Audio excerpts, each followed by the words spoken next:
All right, guys, we are recording. What's going on? Jeff here, back with another video. And this week, I want to take a little break from what I have been doing, which is talking all about different tips on nutrition, to take a step back and kind of share some of my own story with nutrition, and more specifically, my story around the topic of overeating, because this is a pretty popular topic amongst my clients and people who I talk to.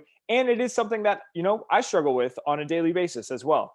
So maybe you can relate to my story. And if you do, then maybe you can take some of the tips that I do have for myself and use them in your own daily life. So if you ask any of my friends and family, they're going to tell you that I can eat a lot. I mean, I am someone who's going to be cleaning off other people's plates, ordering way too much, or ordering a lot of appetizers and ordering a big dinner as well. The point is, I can eat. Um, and this kind of all started, maybe back when I was playing a lot of sports. It was more of that mindset of like, I can eat whatever I want because I'm burning so many freaking calories that I'm not going to be overweight. And I never was, but I also never really paid attention to the scale at that point. I was just eating what I could and then being super active. So it all balanced itself out equally.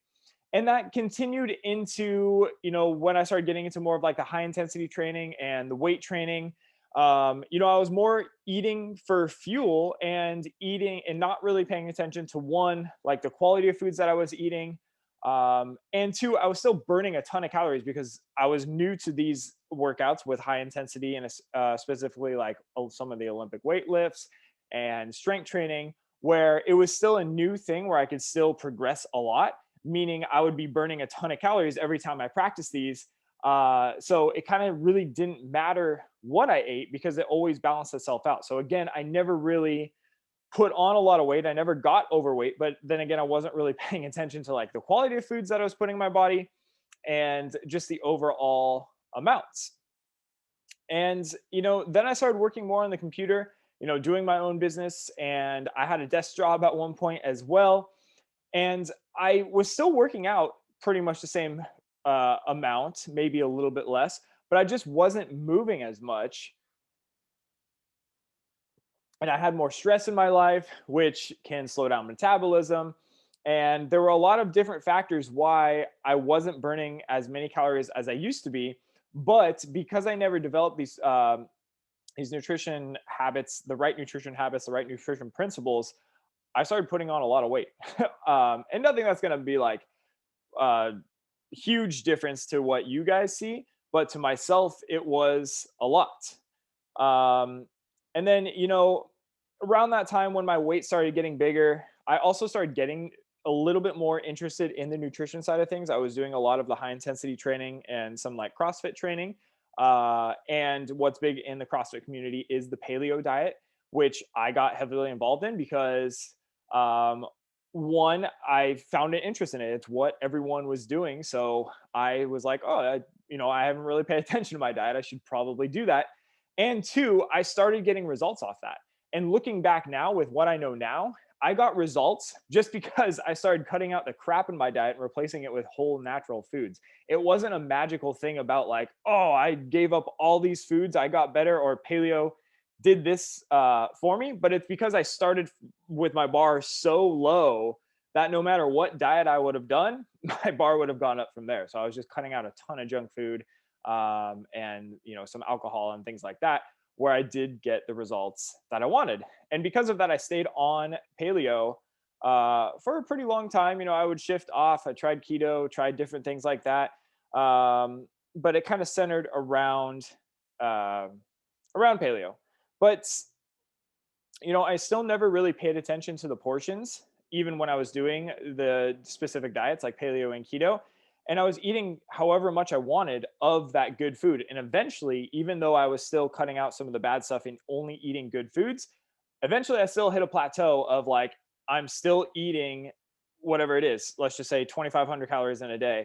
I'm still eating 2,500 calories. Instead of it coming from sugary products and whatever I wanted, it's now coming from, natural products, fruits, veggies, nuts, seeds, which is great, but a whole lot of them in my day. So, the portions were just never really there. And one example, well, actually, I'll get into this in a sec too. is the mindset around it too. And one example around the mindset of like having being on one of these diets where you're trying to cut out certain foods was I remember specifically at one of my desk jobs, we would have banana bread every single Monday. And I love banana bread. And because I was on this diet and because I was getting results and I didn't want to take a step backwards and I wasn't working out as much at the time. I mean, I was still working out, but I just wasn't burning as many calories as I usually do at the time. I would constantly think about this banana bread every single Monday, all day, um, trying to refrain from having it. So instead, to combat that, I'd bring in a ton of snacks that day. And yes, they are not sugary snacks, but instead of having the banana bread, I would have like a bar or two, plus a bunch of almonds, and plus, a whole bunch of other stuff, other snacks to try to combat my thinking of this banana bread. Instead of, when I think back now, it's like, well, just have the fucking piece of banana bread, get over it, and get on with your day.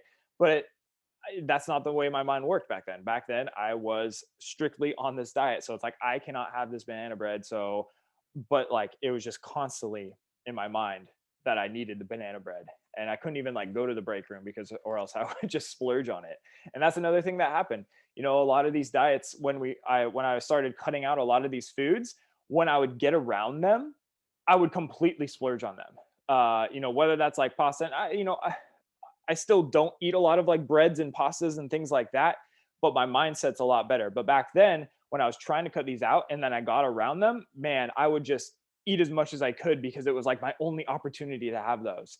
So that's my mindset was all wrong when it came to that stuff. And it really didn't trigger for me, or it didn't change until I had a couple coaches of my own tell me about different aspects of nutrition and different rises and downfalls of diets like the paleo or keto diets, and eventually studying this on my own, studying the things around like overall calorie counts and macronutrients, what they're doing in our body, micronutrients, and most importantly, like the psychology of like why we're eating what we're eating, why we have the habits of what we're eating, where I got to dive into my own past and be like, oh, no shit, like this makes sense. I've done this my whole life. Like portions have never been a thing for me. No wonder I struggle with them on a daily basis now at 29 years old. But it's something that, I constantly work on, and I obviously work on with my clients as well. And eventually I developed my own system to kind of help me with this. And there's three main things that I wanted to share that I do. I mean, there's a lot of things that I play around with and try to work into my daily life to help me with this. But the three major things I would say, two of them are kind of psychology based, where one of them is just trying to eat slower. That's a big one for me. I am someone who can scarf down a meal, rest for a second, and be like, damn, that was good food, and go back and get a whole nother bowl and eat the whole thing because I'm eating so damn fast that like I just didn't take the time to enjoy it. So now I'm trying to just be a little bit more mindful of what I'm eating, enjoying my current dish in front of me, and eating a little bit slower, chewing my food more, taking some more breaks, drinking some water, things like that. Number two is trying to stop at like 80 to 90% full. This is a tough one, especially for me. When I first came about this was actually with Precision Nutrition, who I'm certified with. And I was like, this doesn't make sense. Like, how the hell am I going to realize when I'm 80 to 90%? And you might think the same way when I'm saying that.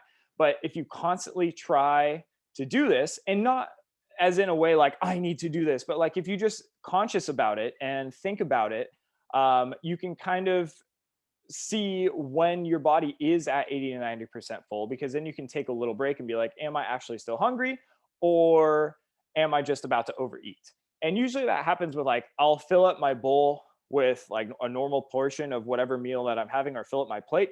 I will eat that slowly, hopefully, and then try to give myself time to realize like, okay, am I still hungry or am I still full?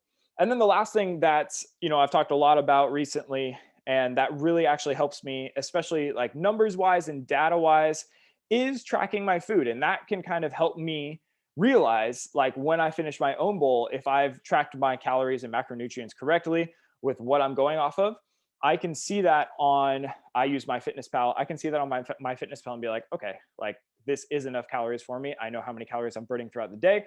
I know how much fuel I need. and I know where I'm at with how much I've eaten throughout the day. So I can see it in a standpoint of like, okay, my body does not need more. This is just all in my mind that um, I'm trying to overeat and just go eat more. And these are just, cravings or whatever it might be. I also use tracking. If I have a specific goal, then I can use that tracking as well to just make sure that I'm staying on track. And it kind of helps you, get in the mindset of like, I can now recognize what certain amounts of, chicken or sweet potato or cheese or whatever it is. I can start to recognize what that looks like without even measuring it now. So that comes in handy as well, because then you can kind of know like what your portion should be looking like. um and then it's just a good eye opener as well. I mean, like one of the major stories that I always tell is like the first time I weighed peanut butter and I was like, oh shit, I've been having like 3 servings of peanut butter when I thought it was just 1 serving. Because when you look at the label, most peanut butter is like 2 tablespoons is a serving. Well, I'm like 1 tablespoon and it's just a big old blob. And then another tablespoon, it's like, well, that's a serving. And then when I weighed it out, it was literally like 3 servings in what I thought was one. So it's just a good eye opener.